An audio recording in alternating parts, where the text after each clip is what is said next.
Olá, meus irmãos, a paz do Senhor. Sejam bem-vindos para a nossa aula de número 174. Hoje, dia 25 de outubro de 2023. Nós queremos engrandecer ao Senhor pela oportunidade maravilhosa que Ele nos dá de termos vida, saúde, de podermos aqui desfrutar desses momentos abençoados com cada um de vocês. Para nós é de fato uma satisfação especial, não é, poder desfrutar desse tempo que será com certeza um tempo de aprendizado, assim como tem sido nas outras quartas-feiras, não é, que temos estado aqui com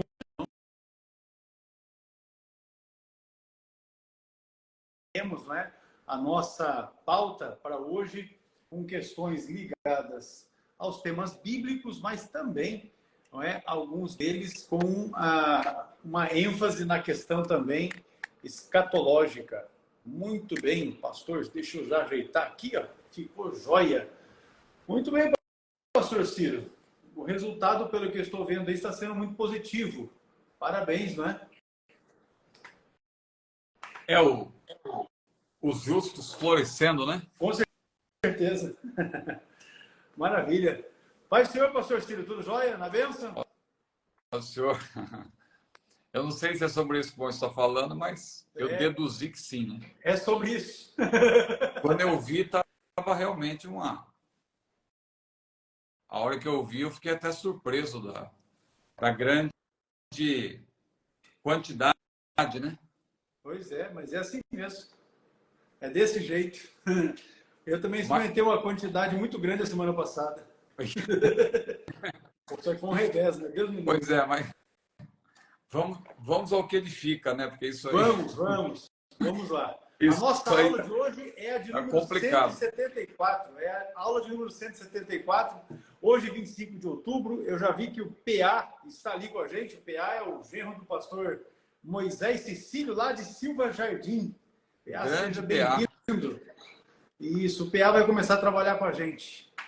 Agora nós vamos virar o mês e o PA já vai começar a trabalhar com a gente. Vai ser benção, com certeza. Maravilha. Pois bem, meu pastor, nós estamos aqui, eu estava dizendo para os irmãos que nós temos na nossa pauta de hoje, ainda temos algumas questões que entraram para nós como questões bíblicas, mas algumas delas também com uma ênfase escatológica, né, que tem a ver com a escatologia, mas nós vamos desenrolar o rolo hoje aqui, em nome de Jesus, e vai ser benção. Aos irmãos que já estão conosco, sejam muito bem-vindos, né, para a nossa aula, a de número 174, que com certeza será uma grande bênção. Informar os irmãos que a aula sempre é transmitida ao vivo, na grande maioria das vezes na quarta-feira, e depois nós, no dia útil seguinte, nós disponibilizamos também através do canal do CETAD no YouTube. Haja visto que nós temos vários irmãos que não têm perfil no Instagram e que acabam assistindo a nossa aula ali pelo canal no YouTube, apenas para deixar registrado. Vamos lá então, meu pastor, iniciando a nossa pauta de hoje, a irmã Rosane 40 Lessa, que é vizinha sua aí, não é? Ela deixou uma pergunta a respeito do batismo. Sobre o batismo, existe confirmação de batismo? Ainda mais ela coloca assim, como tratar pessoas batizadas que se desviam? É a questão levantada aí pela irmã Rosane. Amém. Eu quero aproveitar e saudar a todos com a paz do Senhor e convidá-los, né, a que enviem essa live para os seus amigos. Hoje, quarta-feira, dia de futebol, né, as pessoas às vezes ficam ligadas em coisas assim. Aqui mesmo deve ter jogo, porque o pessoal está fazendo um barulho aí. Mas vamos pedir para os irmãos aí nos ajudarem divulgando essa live, clicando no coraçãozinho, no aviãozinho, para divulgar, né? Tirando print aí da tela, porque essa live é muito importante. Pastor Hércules, a irmã Rosane, né? A minha vizinha, está sempre participando, não sei se ela entrou aí hoje, mas ela sempre... Eu não observei ainda não. A doutora Rosane, né? Ela sempre participa. Bom, a pergunta dela é bastante interessante, né? Porque essa questão da confirmação de batismo é algo comum na Igreja Católica. católica, né? Na igreja romanista, que é o caso, eles chamam, por exemplo, de crisma, né? Na igreja católica você tem ali aqueles chamados rituais, né? Ou sacramentos, na verdade, o termo que eles mais utilizam, de iniciação, né? Então tem o próprio batismo, também é chamado de Eucaristia, e a confirmação, que é uma extensão, na verdade, do batismo. É interessante a gente responder essa pergunta, porque às vezes nós temos novos convertidos, pessoas que vieram, às vezes, do catolicismo e vêm com essa visão também, né, de que o batismo precisaria de uma confirmação.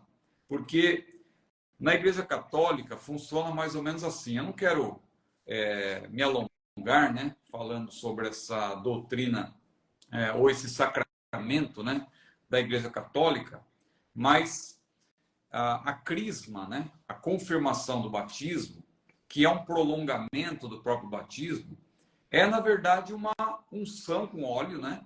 A pessoa, depois de receber o batismo, a criança, na verdade, é batizada, né? Ou aquele que se converte, né? Aquele que chega, que ingressa no catolicismo, mas geralmente a criança já recebe o batismo por efusão, né? A água é derramada na cabeça e não é por imersão, né? É por efusão. E depois tem essa confirmação, que é uma crisma feita com óleo, né? Que, segundo eles, quando o bispo, né, o ministro deles faz isso, o próprio Espírito Santo sela, né, esse neoconverso, né, esse que está agora fazendo parte. Então, funciona assim, é uma confirmação.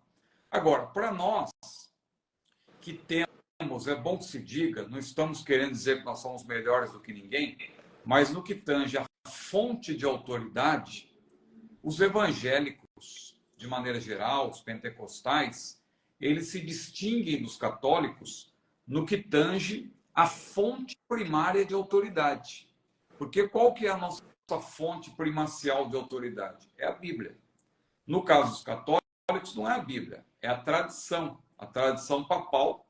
Inclusive, viralizou um vídeo aí recentemente de um padre que diz que a Bíblia saiu da Igreja Católica, né? Então veja como eles têm uma visão distorcida, porque a Bíblia é a palavra de Deus, a Bíblia está acima de tudo e de todos. Mas para eles a Bíblia é produto da própria Igreja Católica. Então a Igreja estaria acima da própria Bíblia. Então a fonte de autoridade da Igreja Católica não é a Bíblia. A fonte principal, a fonte primordial, a fonte principal de autoridade para eles não é a Bíblia. É a própria tradição da igreja, a própria igreja, o que os padres dizem, sobretudo o que o Papa diz, né? E veja que é complicado, porque o Papa que está aí agora é um Papa com uma ideia bastante esquisita, né? E uma tendência esquerdista. Os próprios católicos têm criticado ele, né? Então, é bem complicado ser guiado e estar debaixo de uma autoridade de quem não respeita a Bíblia, né? Sendo que para nós a Bíblia é a palavra de Deus, acima de tudo e de todos.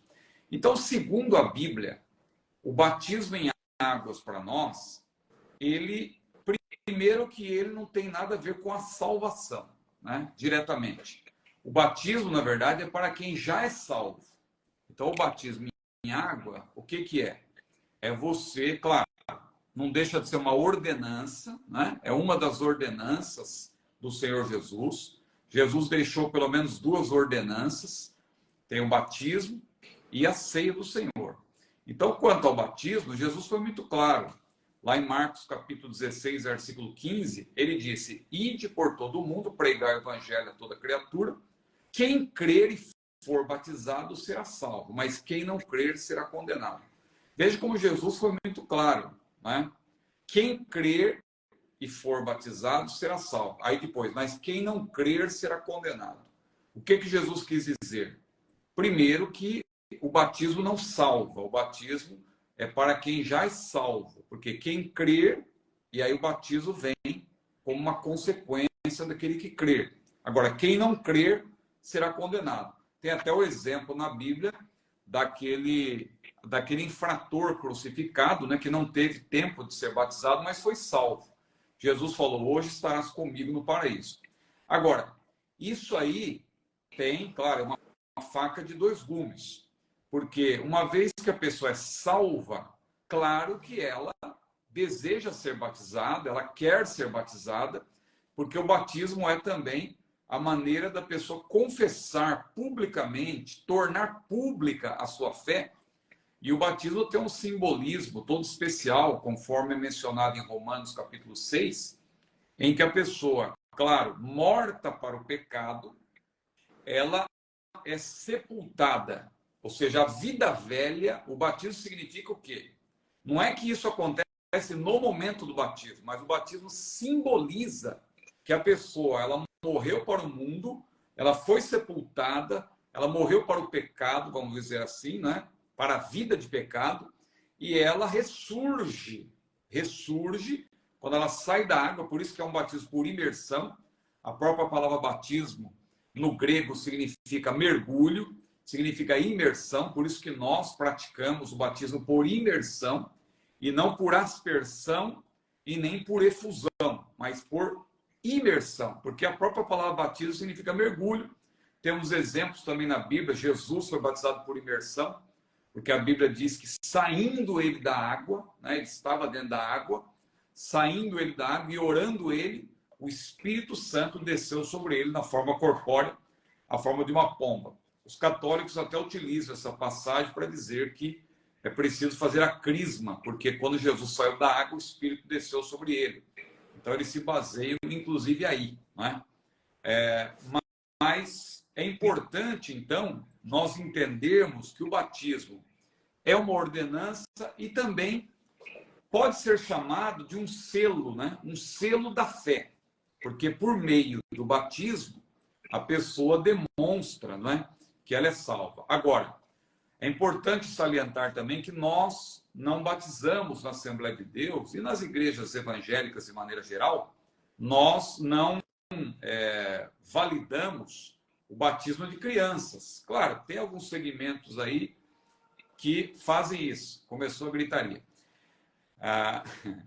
Tem alguns segmentos que fazem isso.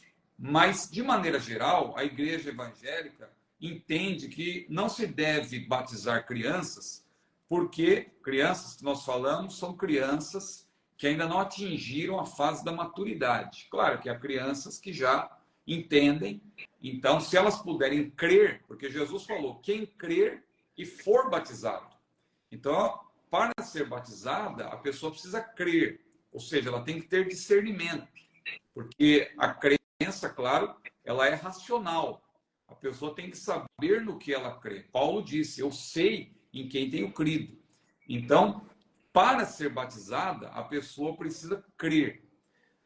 Por outro lado, é evidente que nós também obedecemos aquele princípio bíblico, não é? De consagrar os filhos ao Senhor, mas nós só os batizamos depois que eles podem, claro, professar a sua fé. É o que nós chamaríamos hoje, Paulo também, lá em Colossenses 2, 11, 12, Romanos 2, 28, 29, ele fala de uma circuncisão do coração, porque o israelita ele era circuncidado, literalmente, né? Mas nós que somos cristãos, que não precisamos seguir os ritos judaicos, o batismo para nós é como se fosse uma circuncisão do coração. É uma maneira da pessoa demonstrar que ela é salva. Mas, repito, o batismo não salva. O batismo é para quem já é salvo. Significa tornar pública a fé. Agora, nem por isso, né? Não é pelo o fato de o batismo não salvar diretamente, mas ser ministrado para quem já é salvo, isso não significa que ele não é importante e necessário. Claro que o batismo é importante, ele é necessário, né? O ladrão ou infrator que eu citei, ele é um caso excepcional porque ele não tinha condições de passar pelo batismo. Mas alguém que crê, de fato, deve obedecer ordenanças ordenança de Cristo e ser batizado, né? Para que também não seja desobediente ao que o próprio Senhor Jesus ensinou. Porque o batismo também não deixa de ser uma forma de a pessoa identificar-se com Cristo. O batismo, então, ele tem esse significado, além de ser o testemunho público da nossa fé em Jesus, é o meio através do qual externamos também que tipo de fé temos depositado em Jesus Cristo. O batismo é o nosso testemunho da identificação com Cristo, que revela não apenas que nós temos fé, mas, repito, o tipo de fé que nós temos, conforme lemos lá em Romanos, capítulo 6, versículos 3 e 4. Agora, já que eu falei tanto sobre o batismo, é bom responder só uma pergunta, que alguém pode estar fazendo, quando o novo convertido pode ser batizado? Veja, na Bíblia não há um momento específico estabelecido. Somente os critérios que o novo convertido deve apresentar. No caso de Filipe, por exemplo, né, que nós estudamos há pouco tempo sobre ele na escola dominical, e eu creio que a próxima lição também menciona ele. No caso de Filipe, quando evangelizou lá aquele etíope, o batismo foi muito rápido, porque o homem, imediatamente, ele estava viajando e ele manifestou o desejo, ele viu água, ele disse, olha, eu vejo água, o que me impede de ser batizado?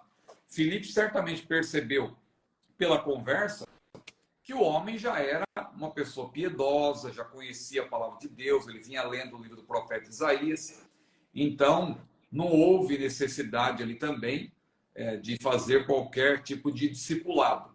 Nós, claro, nós preferimos fazer o discipulado, ensinar as pessoas antes do batismo, porque o batismo, claro, não é que ele confirma a salvação, mas é uma prova também, quando a pessoa passa pelo batismo, é uma prova de que a pessoa tem convicção de que ela é salva.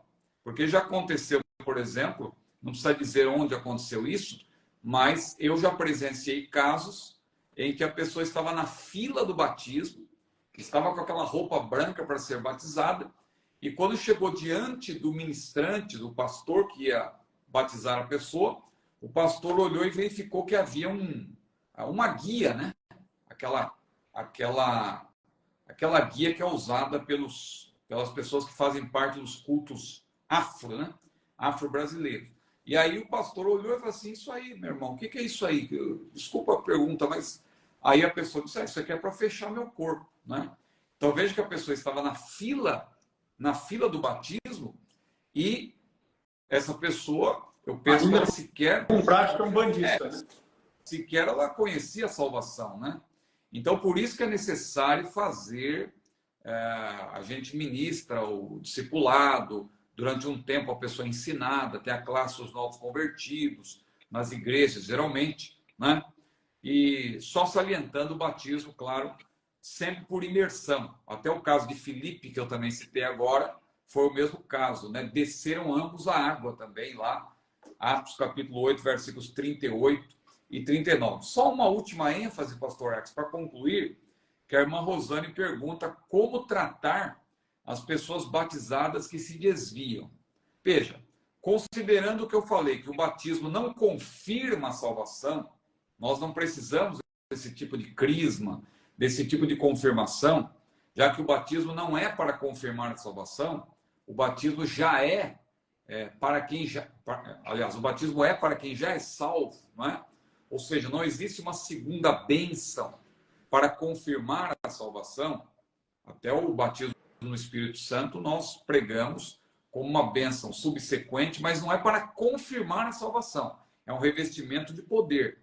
Da mesma forma, o batismo em águas, ele não confirma a salvação, nem tampouco precisa ao próprio... Veja que no caso da igreja romana tem uma dupla confirmação aí, né? Porque o batismo já seria algo para ser agregado à própria salvação. Além do batismo, tem, além da crisma, tem a Eucaristia, e veja que isso aí acaba desembocando no que nós entendemos como salvação pelas obras, e não salvação pela graça, porque a pessoa vai buscando meios de salvar-se, e é o padre que dá o perdão quando a pessoa peca, tem que confessar para o padre, e tem as indulgências, né, que no período da Reforma Protestante era algo também que era muito utilizado, inclusive para garantir que pessoas já falecidas pudessem sair do purgatório, né? Que é uma doutrina também da Igreja Católica. Mas como tratar as pessoas batizadas que se desviam? Como o batismo não confirma a salvação, aplica-se aplica-se somente aos salvos, né? Então a pessoa que se desvia, é claro, o que cabe a nós é aconselhar e orientar para que a pessoa possa voltar à presença de Deus. E caso isso aconteça, caso a pessoa volte para a presença de Deus, não há necessidade de um rebatismo, por exemplo, né? A pessoa, uma vez que ela foi batizada, a Bíblia é clara, um só batismo. E ali realmente o texto de Efésios é uma referência ao batismo em águas, né?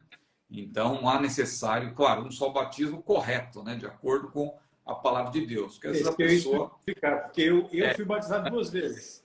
Não. Então, fica à vontade, pastor. Eu já me alonguei aqui, é bom. Nessa questão que você está dizendo, justamente essa é a situação. Né? Uma vez que o batismo foi feito em nome do Pai, do Filho e do Espírito Santo, que é o modelo bíblico, e também por imersão. Tem que ser em nome do Pai, do Filho e do Espírito Santo por imersão. Aí não tem necessidade de um novo batismo. Eu, quando me batizei a primeira vez, isso foi no dia 24 de dezembro de 1993, eu me batizei na Igreja Metodista por derramamento, efusão. E aí, quando eu vim para a Assembleia de Deus, eu me casei, não é, com a Eliane, que é filha do pastor Daniel Scioli. Aí eu tive que me batizar novamente, porque na Assembleia de Deus, o batismo por imersão, em nome do Pai, do Filho e do Espírito Santo. E fomos batizados novamente. Então, esse é o caso de necessidade de um novo batismo, quando não foi feito segundo o modelo que nós temos na Bíblia, que é em nome do Pai, do Filho e do Espírito Santo, por imersão. Essa é a questão aí que eu achei importante, né, a gente acrescentar, até porque é uma experiência que eu tive na minha vida de fé. Muito bem. Excelente, pastor Alex. Realmente, eu falei tanta coisa sobre o batismo e esqueci do principal, né? Que é o que Jesus falou lá em Mateus 28, 19 e 20, né? Ide ensinar as nações, ou ide fazer discípulos de todos os povos, batizando-as, né? Ou batizando os povos, no caso, em nome do Pai e do Filho e do Espírito Santo. E só um esclarecimento, já que a gente entrou nessa questão, aí a palavra nome, né? Aparece só uma vez, né? Em nome do Pai e do Filho e do Espírito Santo. E os unicistas, que não é um movimento evangélico, é um movimento pseudo-evangélico, porque eles negam a trindade, que é uma doutrina fundamental. O cristão que se preza não pode, de maneira nenhuma, negar a trindade, porque quem nega a trindade nega praticamente tudo que está na Bíblia, né? A própria salvação envolve a trindade. A Bíblia deixa claro que nós temos 3 pessoas que formam um único Deus, não é triteísmo, é tripessoalidade. O Pai, o Filho e o Espírito Santo. Então, quando a Bíblia diz em nome do Pai e do Filho e do Espírito Santo, a despeito de a palavra nome, o termo nome aparecer só uma vez, esse termo aí na frase tem função distributiva, né? Então, não há necessidade de repetir em nome do Pai, em nome do Filho, em nome do Espírito Santo. Você citando uma vez só, em nome do Pai e do Filho e do Espírito Santo, está claro que é no nome dos 3. Então, é a fórmula que Jesus apresentou, até porque não são 3 nomes de uma mesma pessoa, são 3 pessoas. Jesus deixou muito claro lá em João, capítulo 14, versículo 16, 17, ele disse: eu rogarei ao Pai e ele vos dará outro consolador para que fique convosco. Então veja como é claro, né? Jesus dizendo: eu rogarei ao Pai, ou seja, Jesus falava com o Pai, porque é outra pessoa, porque se não houvesse trindade, se fosse tudo a mesma pessoa, não teria sentido isso que Jesus falou. É como se ele estivesse olhando para o espelho, então, e dizendo: eu rogarei ao Pai, que sou eu mesmo, para que ele, que sou eu mesmo, nos envie outro Consolador, que sou eu mesmo. Não tem sentido. Então, de fato, são 3 pessoas. Eu rogarei ao Pai e ele vos dará outro Paráclito. Porque Jesus já era o Paráclito, né? Jesus já era o Consolador, o ajudador, o advogado. Só que, como ele ia deixar a terra, ele ia ser assunto ao céu, quem ia ficar com a igreja era o outro Paráclito, né? O outro Paráclito, que inclusive esse termo outro no grego é halos, né? Halos, que não é a mesma coisa que ou melhor, halos, não é halos, é halos, não tem o, não é H, né? Na transliteração, é que eu confundi com héteros. Héteros sim, né? Agora, halos no grego significa outro da mesma categoria, não é? Agora, quando você fala de héteros, é dessemelhante, é diferente. Quando a Bíblia fala das heresias, por exemplo, doutrinas falsas e tal, outras doutrinas, né? Ali você vê que o termo outro evangelho, por exemplo, quando Paulo disse, ainda que um anjo do céu anuncie outro evangelho, o termo ali no grego é héteros, porque é outro dessemelhante, é um evangelho que se contrapõe ao verdadeiro evangelho. Agora, o Espírito Santo é outro consolador, mas não outro que se contrapõe a Jesus, que também é consolador, mas é outro no mesmo nível. Ou seja, a Trindade está em perfeita harmonia. Mas o batismo... Tá certo, pastor. Eu vou socorrer a irmã Josiana aqui, que ela colocou uma frase dizendo assim: na minha igreja, eles confirmam o batismo com o Espírito. Na verdade, irmã, o batismo com o Espírito Santo, se tem evidência de falar em línguas, não tem necessidade de confirmação. Não é? A confirmação do batismo é a evidência inicial de falar em línguas. Agora, nós não estamos aqui nessa questão nos referindo ao batismo com o Espírito Santo, mas o batismo em águas. Conforme o pastor Cídio já deixou claro aqui, não tem necessidade, né? Eu entendi que era o batismo em águas, né? Só se ela está falando... entendi. Eu acho que eu ela fiz... Na minha igreja, eles confirmam o batismo com o Espírito. Existe isso na Bíblia? Não, não existe. Se tem evidência inicial de falar em línguas, não tem necessidade de confirmação nenhuma. Olha que interessante. Olha onde que minha mente foi, né? Porque eu conheço que na igreja católica tem confirmação de batismo. Eles chamam isso de confirmação. Não é só na igreja católica, pastor. Na igreja luterana também tem. Eu morei em Santa Catarina por um tempo e nós discipulamos uma família que saiu da igreja luterana, porque, por incrível que pareça, o pastor da igreja tirou férias de 30 dias e colocou assim na porta da igreja: estamos em férias, retornamos tal data. Sim. E a família precisou de um acompanhamento e não teve acompanhamento. Então, eles nos procuraram. Nesse tempo que eu morei lá em Santa Catarina, na cidade de Porto União, eles nos procuraram para um aconselhamento. Nós acabamos fazendo discipulado com essa família, recebemos eles como membro da igreja. E aí, na conversa que nós tivemos ali, 2 dos filhos, que naquele momento eram jovens, adolescentes para jovens, eles acabaram, naqueles dias, eles tinham feito a confirmação, que eles não chamam de crisma, como na igreja católica, mas é a confirmação. Então, é a confirmação do batismo. É uma outra prática, mas a luterana também tem um outro nome, mas é a mesma coisa. Mas o que eu queria dizer é o seguinte, embora haja também na luterana e tal, mas a questão que eu estou entendendo agora, me parece que a irmã Rosane não está se referindo ao batismo em águas. Não, é batismo com o Espírito Santo. Então, mas eu respondi sobre o batismo em águas, por isso que eu citei esse caso da crisma, né? Mas no nosso caso, do batismo no Espírito Santo, não existe confirmação, existe evidência. A evidência de que a pessoa foi batizada, que é falar em outras línguas, da parte da evidência inicial, né? Claro que há outras evidências, mas a evidência inicial é falar em outras línguas da parte do Espírito.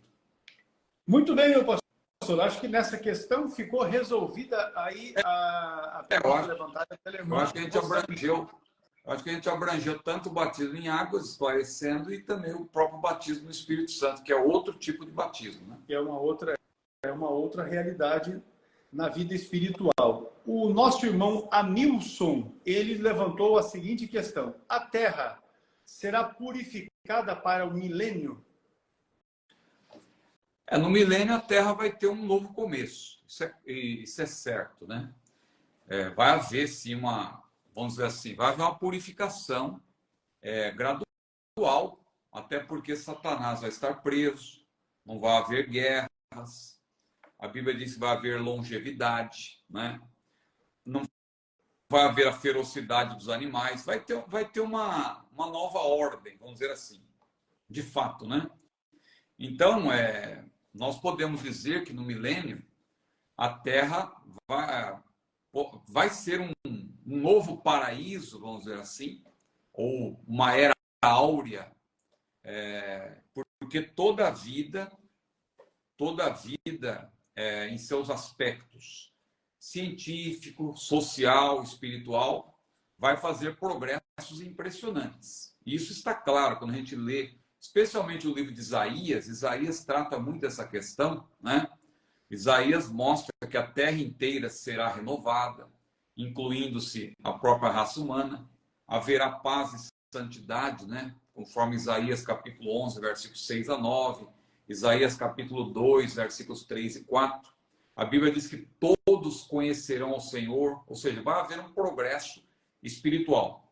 A gente já explicou aqui em outra ocasião que Israel, o povo de Israel, vai ser plenamente restaurado e renovado e vai ser o povo protagonista do milênio do ponto de vista natural, porque haverá vários povos naturais na Terra. A igreja, ela vai estar com o Senhor, reinando também. Só que a igreja está glorificada. Então a igreja, claro, não está mais restrita aos 1000 anos. Ela vai reinar para sempre com o Senhor. Os povos naturais, a priori, vão reinar durante o milênio. E aqueles que permanecerem fiéis, é claro, porque o milênio será também um período de provação, né? É importante se diga isso, porque Israel será plenamente restaurado e renovado, vai ser o protagonista, conforme Isaías 12, versículo 6, Isaías 11, versículos 12 e 13, Isaías 14. Veja, Isaías fala muito sobre o milênio. O mal será removido em sua forma de agressividade, né? O diabo vai estar preso. Então, o mal, Isaías 11, versículo 9, especialmente, eu estou citando vários versículos porque eu sei que tem irmãos que anotam, porque se interessam pelo assunto. Então, veja, Isaías capítulo 11, versículo 9, deixa claro que o mal será removido em sua forma de agressividade, não é o mal propriamente dito, né? Porque as pessoas ainda vão estar vivendo numa esfera natural, aqueles que não fazem parte da igreja glorificada, e o pecado ainda estará presente no coração dessas pessoas. Então, embora o diabo esteja preso, o diabo estará preso naquela ocasião, embora o diabo esteja preso durante o milênio, o mal, propriamente dito, ainda permanecerá, mas o mal, em forma de agressividade, a própria ferocidade dos animais vai ser tirada. Então, este será removido. Então, por aí você já vê que vai haver uma nova ordem. A duração da vida também será aumentada. Haverá mortes? Haverá. Isaías 65, versículo 20, deixa claro que haverá mortes. Alguns dizem que os salvos não vão morrer, né? Porque está escrito lá em Apocalipse capítulo 20, versículo 4, reinaram com Cristo por 1000 anos. Então alguém diz, não, se diz reinaram com Cristo por 1000 anos, é porque eles vão reinar durante o período todo. Só que tem que ler com atenção, porque ali diz que quem vai reinar com Cristo durante 1000 anos são os mártires do período tribulacional que vão ressuscitar. Ora, os mártires que vão ressuscitar, é evidente que eles já vão ressuscitar com o corpo glorificado. Então, é claro que eles não vão morrer mais. Então, por isso, eles vão participar de todo o período milenial. Agora, os povos naturais vão estar sujeitos à morte, porque vai haver nascimento, vai haver morte também.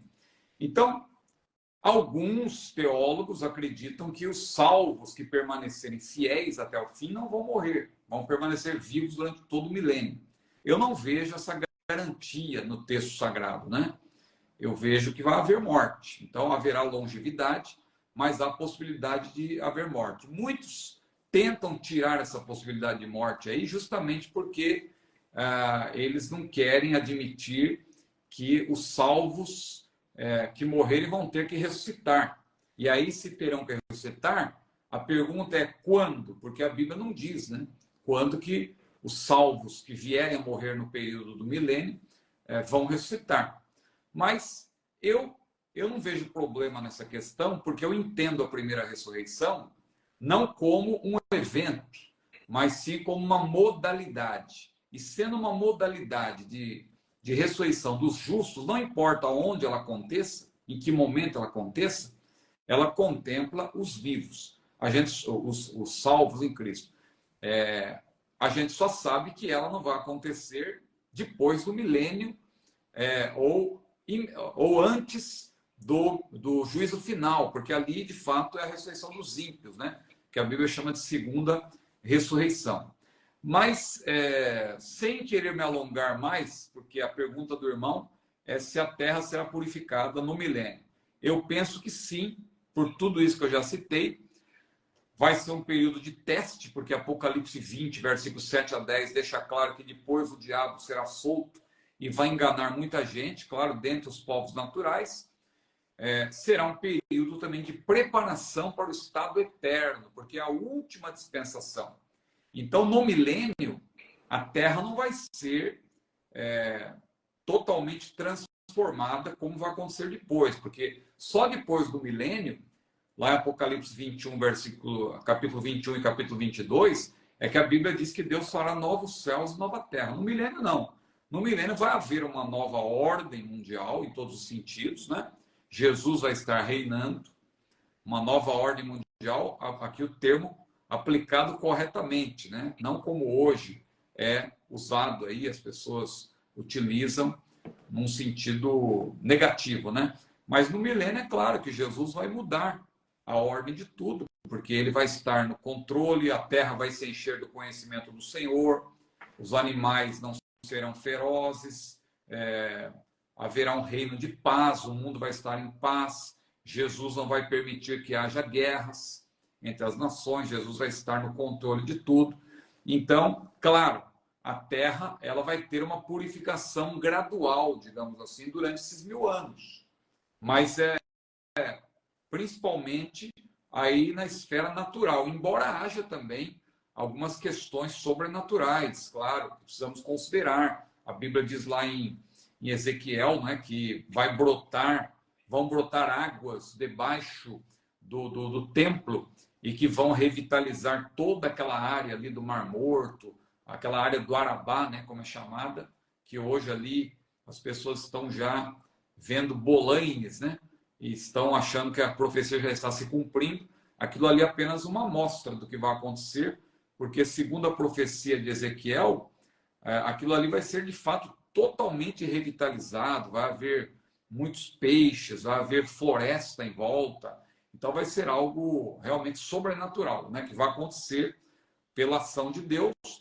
Então vai haver sim uma revitalização de toda a terra, né, podemos dizer, mas não é ainda a terra final, né, porque só depois do milênio, depois do juízo final, aliás, é que Deus vai fazer novos céus, nova terra, e aí todos os salvos, claro, vão estar glorificados, assim como todos os ímpios, juntamente com Satanás e os seus anjos, já terão sido lançados no Guiena, né, o lago de fogo, e aí estaremos para sempre com o Senhor. Maravilha, meu pastor. Joia, joia. O Anderson Gomes, ele levantou a seguinte questão aqui, uma dúvida certamente de muitos irmãos.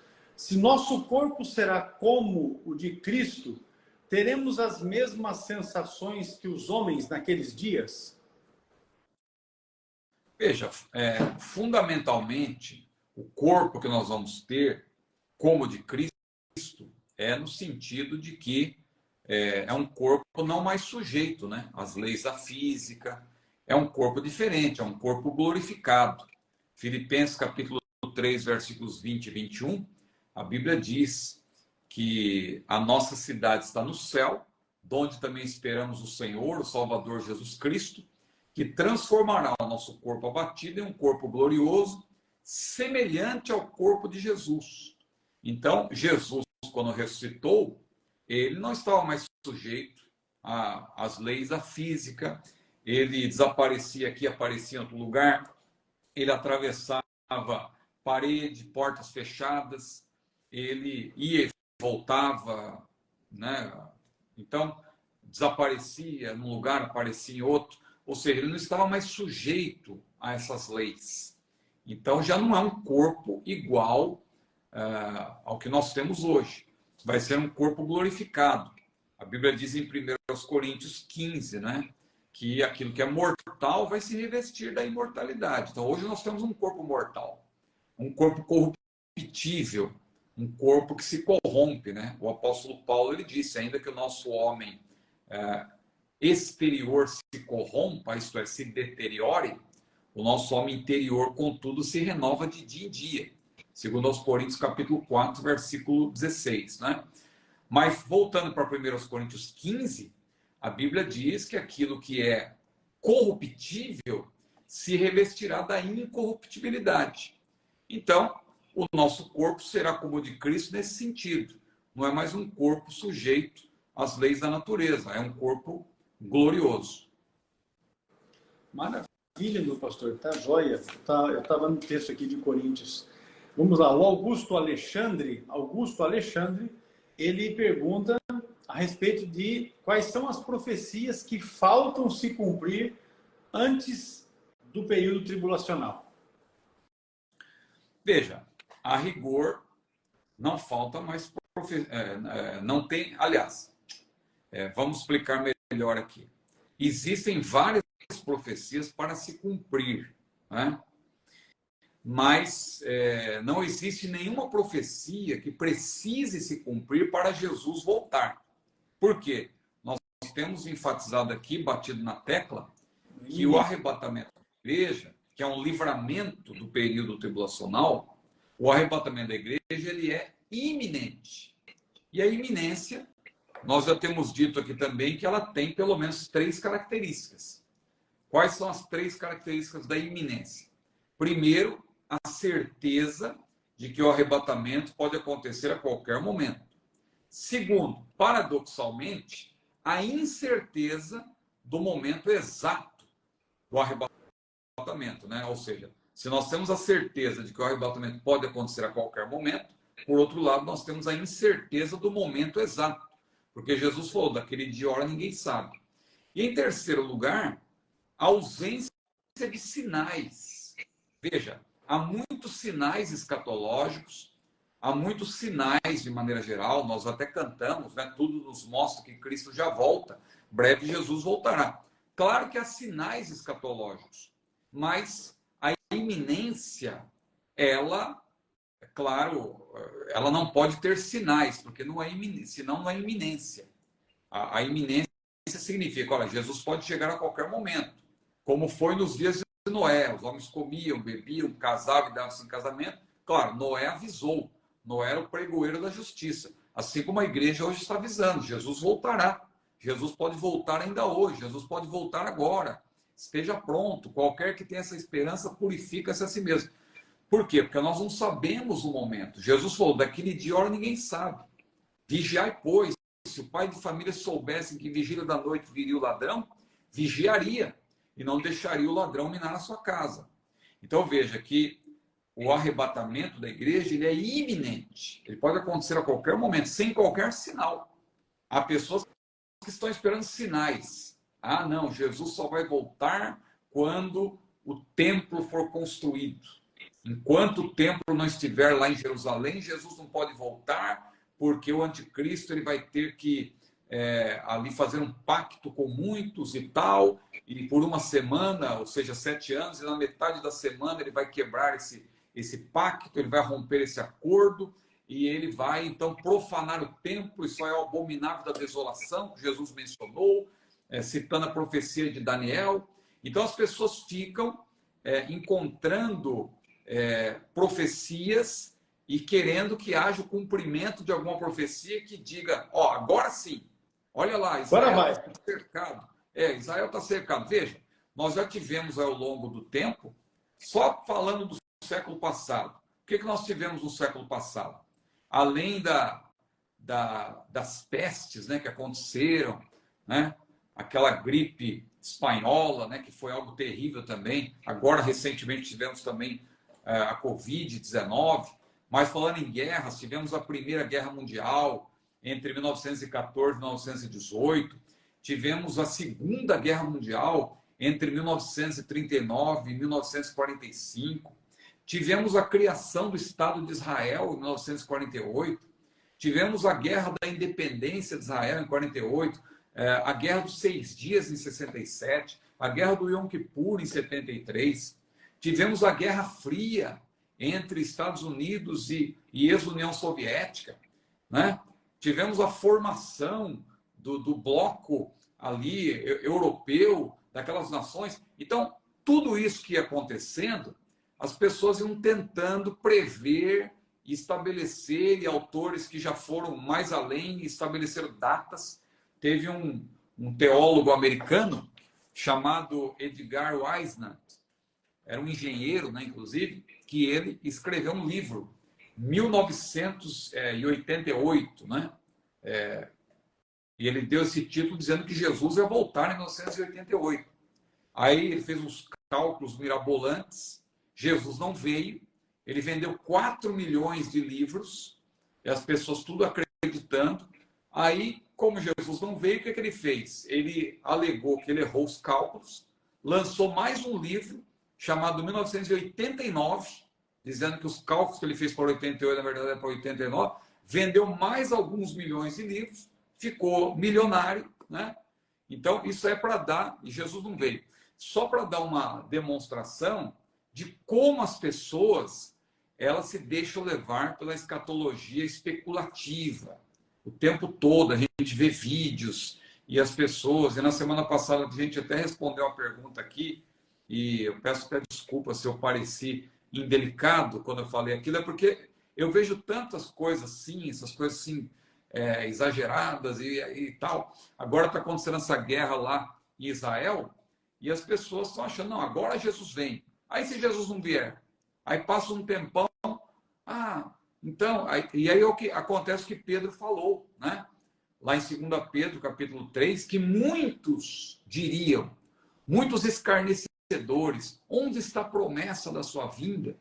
Né? Então nós temos que entender o seguinte, a vinda de Jesus é iminente, no sentido que nós temos que estar sempre preparados. Até porque, se Jesus não vier, nós vamos partir desse mundo, de qualquer maneira. Né? Enquanto Jesus não vier, claro que ele vai vir. Só ele sabe, só o Senhor sabe qual é o dia e a hora, nós não sabemos. Então, eu penso que não falta qualquer cumprimento, Agora, por outro lado, quando Jesus arrebatar a sua igreja, aí sim, o evento, nós temos dito que o arrebatamento é um evento desencadeador. Por quê?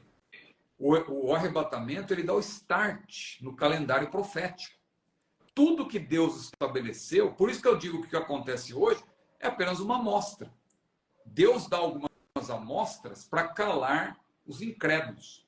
Porque aqui, com todo respeito aos nossos irmãos aliancistas, os nossos irmãos aí amilenistas, eles zombavam e tal, da nossa posição, e diziam, não, Deus não tem mais nada com Israel, Israel já foi. Até hoje eles estão dizendo isso. Só que olha o que Deus fez. Israel, que foi disperso no ano 70 depois de Cristo. Depois, em 73, teve aquele último bastião lá, onde aqueles poucos judeus ali subiram lá naquela fortaleza de Herodes, Massada, e depois eles se suicidaram, porque os romanos conseguiram fazer uma rampa, que, aliás, quem estuda engenharia, aquilo ali é um desafio até para os engenheiros hoje entenderem como que os romanos conseguiram fazer uma rampa para chegar lá em cima de Massada, e depois fizeram um carro de 3 andares para conseguir subir aquela rampa e de cima daquele carro atacar os judeus. Só que quando eles chegaram lá, os judeus já estavam mortos. Né?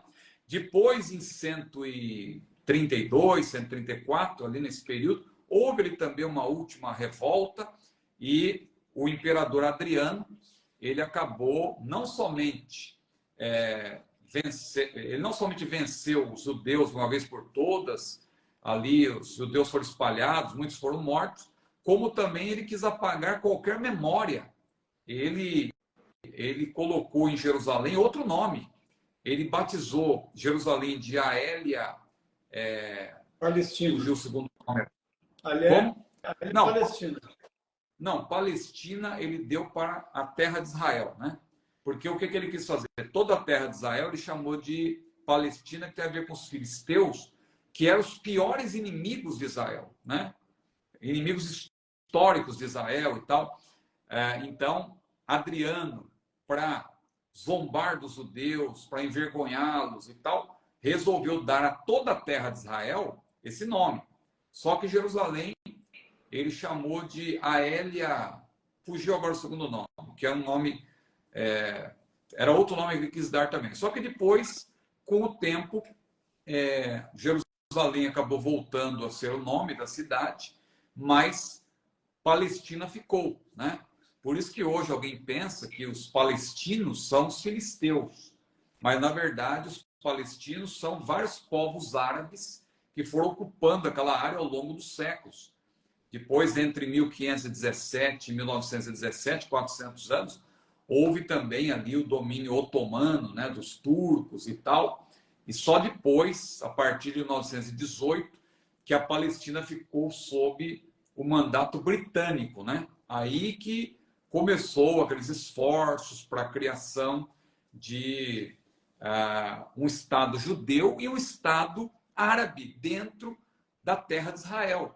E, bom, não dá tempo de explicar tudo isso agora. O que eu queria dizer é que Israel, apesar de tudo isso, não sofreu a lei da mortalidade dos povos e Deus fez com que Israel, mais uma vez, como a Bíblia diz, né, tem até aquela profecia de que poderia nascer uma nação num só dia, né, lá em Isaías, e isso de fato aconteceu, quando Davi Ben-Gurion, aproveitando-se ali que terminara o mandato britânico, ele se valeu da resolução da ONU, né, que fez a partilha da terra.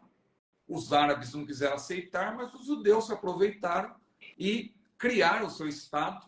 E Israel vem se fortalecendo como nação. Apesar de ser uma nação minúscula, hoje é a única democracia ali no Oriente Médio, né?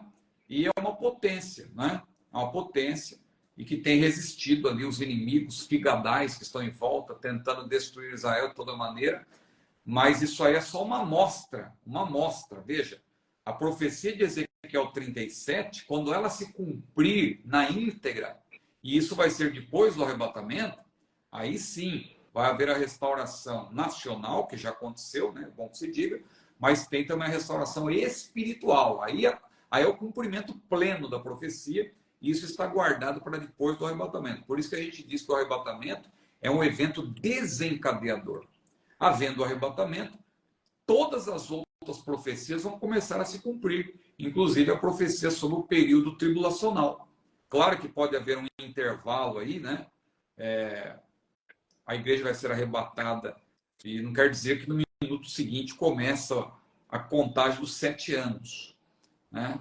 Porque o que marca de fato o início desses 7 anos é a assinatura do acordo lá, quando o anticristo ele se reunir com as nações, porque aí vai ser contada, de acordo com a profecia de Daniel 9, 24 a 27, aí vai ser contada a última semana que ficou suspensa, que é justamente 7 anos do período tribulacional. Muito bem, pastor. Jerusalém era... Eu peguei porque eu fiz um estudo, que eu falei contigo que eu acabei isso ontem, que é Aélia Capitolina. Capitolina, isso. Isso então, aí. Jerusalém... A província da Judéia é que passou a se chamar Síria-Palestina. Sim, Síria-Palestina, mas aí depois ficou só Palestina. Mas ficou só Palestina. Esse Palestina, ele deu esse nome justamente para desfazer dos judeus, né? Com certeza. Para desfazer dos judeus. É para afrontar mesmo, não era para outra coisa, para afrontar mesmo. Muito bem, meu pastor. Vamos avançar aqui para a última de hoje. O Jefferson Anderson, ele mandou a seguinte pergunta para a gente aqui.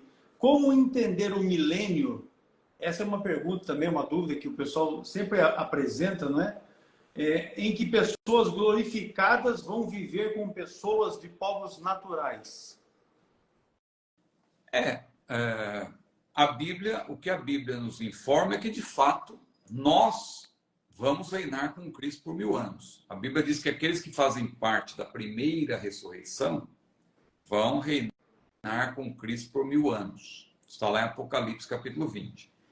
E também, Mateus, capítulo 25, apresenta o julgamento dos gentios, ou julgamento das nações, em que os povos que serão ali poupados ou absolvidos vão também ingressar no reino, mas como povos naturais. Então, aí nós temos duas passagens que mostram que haverá essas duas categorias de pessoas que vão povoar o milênio. A igreja glorificada, que estará com Cristo, não mais sujeita às leis da natureza, né? E os povos naturais. Essa questão da interação que está guardada para o futuro, para nós só descobrirmos de fato quando estivermos lá.